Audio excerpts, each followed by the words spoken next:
जय श्री कृष्णा। कहते हैं सर झुकाने से बात नहीं बनती। अगर आपको परमात्मा के दर्शन करने हैं तो मन को भी झुकाना पड़ेगा। दोस्तों, आज के इस वीडियो में हम बात करेंगे श्रीमद् भगवत गीता जी के 16वें अध्याय के सार की, बहुत ही सरल और सहज भाषा में।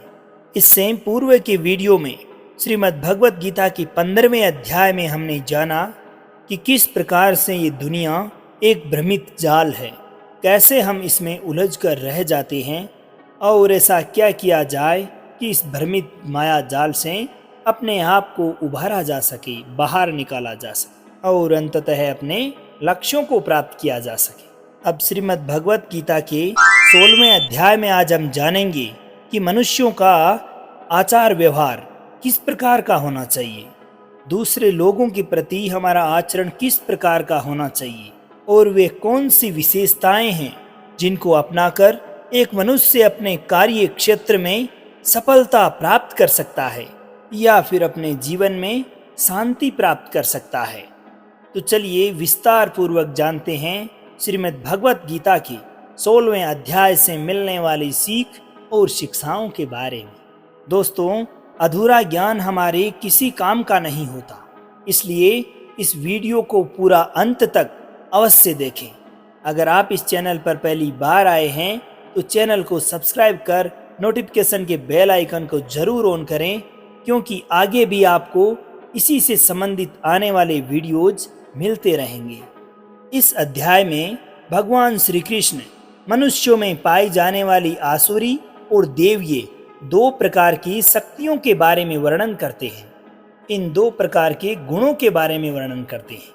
देवीय गुण धार्मिक ग्रंथों के उपदेशों का अनुसरण कर सत्व गुण को पोषित करने तथा आध्यात्मिक अभ्यास द्वारा अपने मन को शुद्ध करने से विकसित होते हैं। यह देवीय शक्ति में वृद्धि की ओर अग्रसर करते हैं और अंततः भगवत प्राप्ति के लक्ष्य तक पहुंचा देते हैं। इसी के विपरीत संसारी लोगों में आसुरी प्रवृत्ति भी पाई जाती है, जो मोह अर्थात आसक्ति और अज्ञानता के गुणों की संगति से तथा भौतिक विचारों को अंगीकार करने से विकसित होती है। यह किसी के भी व्यक्तित्व में प्रतिकूल विचारों का पोषण करती है, सदैव नकारात्मक भावनाएं ही उत्पन्न करती है उनके जीवन में और अंततः आत्मा को नरक के अस्तित्व में धकेल देती है।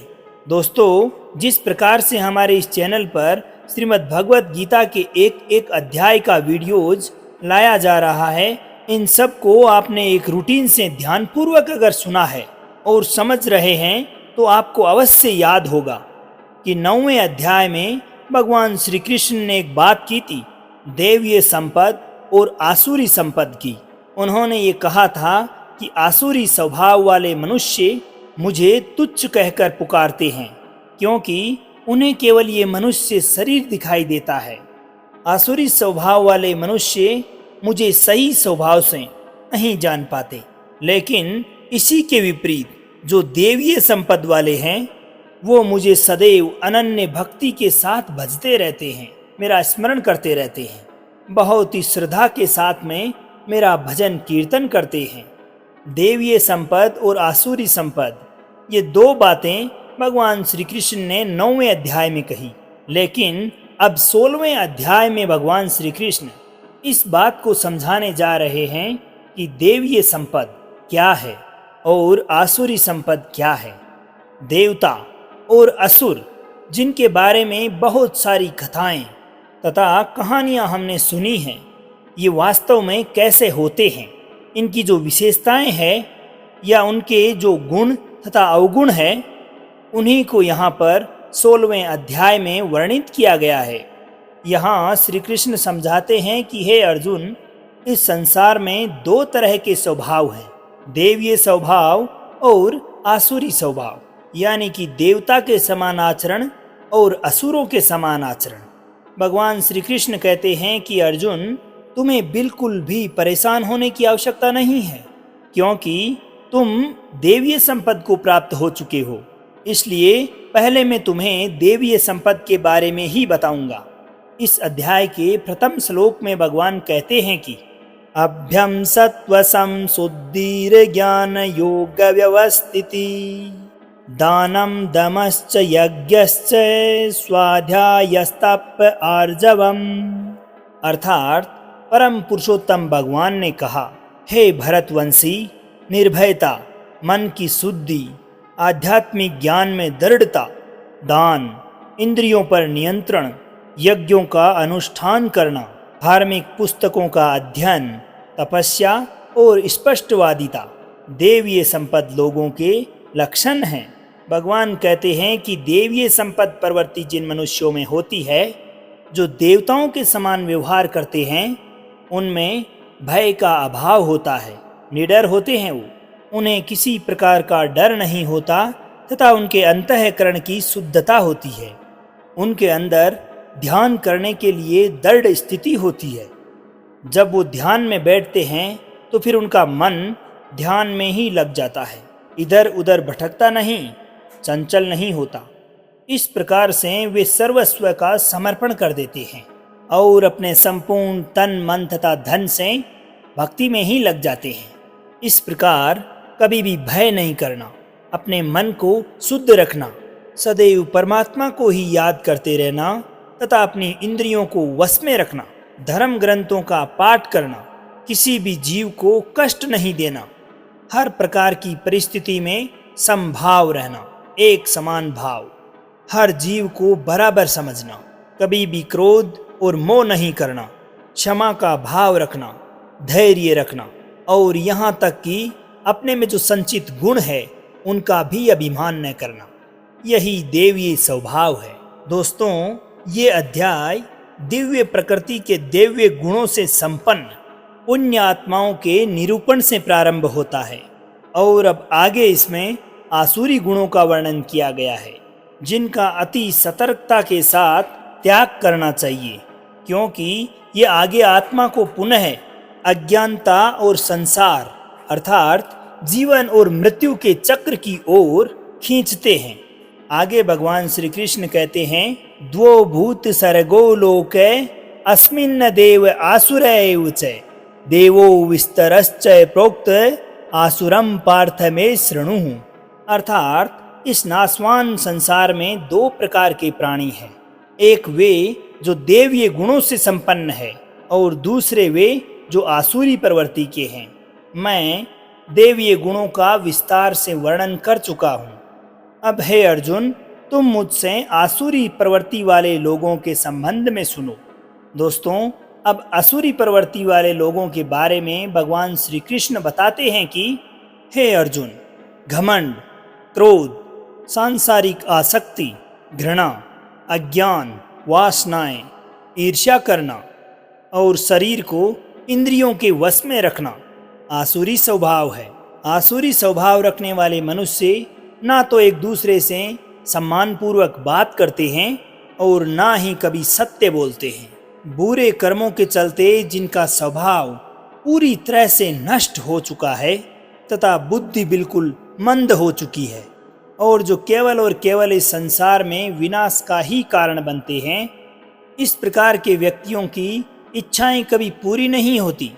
इन व्यक्तियों का सुख केवल इंद्रिय सुख तक ही सीमित है।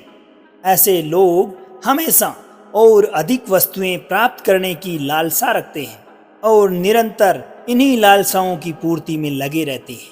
इनके द्वारा यदि कोई भी कार्य किया जाता है तो उस काम को करने वाला ये स्वयं को ही मानते हैं और ऐसे लोग दिखावे मात्र के लिए ही दान और धर्म करते हैं, दक्षिणा देते हैं। हे अर्जुन, देवीय स्वभाव से मुक्ति मिलती है, जबकि आसुरी स्वभाव से सदैव बंधन उत्पन्न होता है।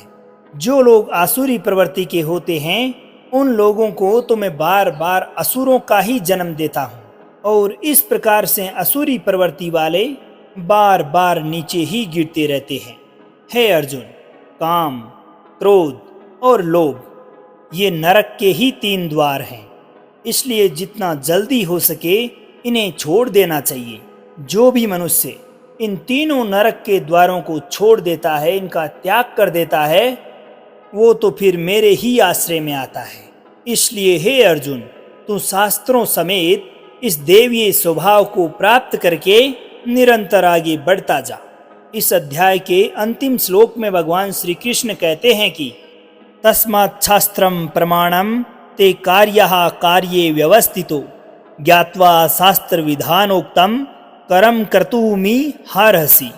अर्थात क्या करना चाहिए और क्या नहीं करना चाहिए, इसे निश्चित करने के लिए शास्त्रों में वर्णित विधानों को स्वीकार करो तथा शास्त्रों के निर्देशों और उपदेशों को समझो और फिर तदनुसार संसार में अपने कर्तव्यों का पालन करो।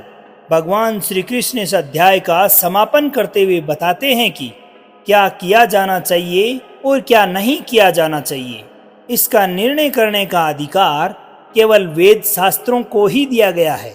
अतः हमें भी वेदों में लिखे वाक्यों को स्वीकार करना चाहिए।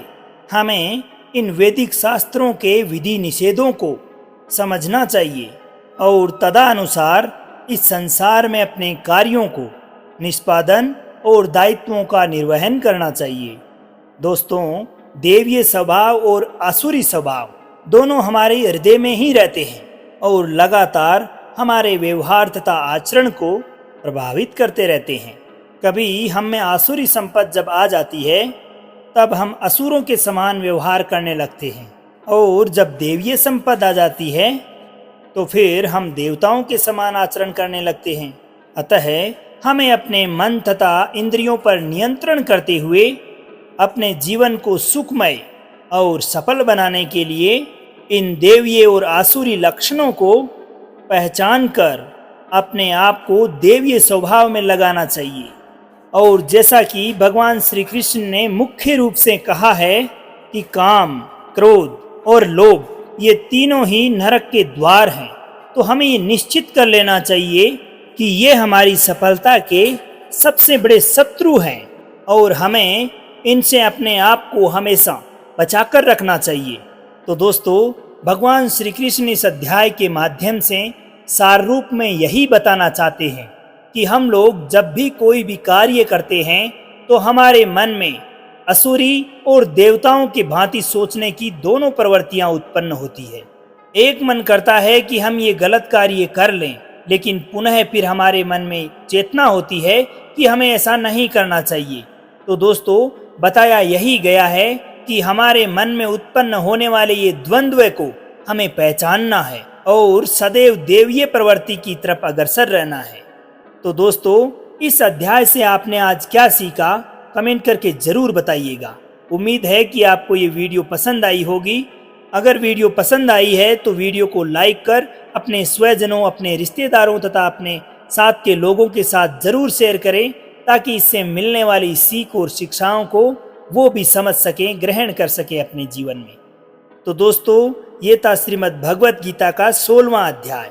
तो अब आपके मित्र सावर चौधरी को आज्ञा दीजिए। मिलते हैं श्रीमद् भगवत गीता के 17वें अध्याय की सीख और शिक्षाओं के साथ। जब तक के लिए खुश रहिए, मुस्कुराते रहिए, जीवन में आगे बढ़ते रहिए और प्रेम से बोलिए श्री राधे राधे।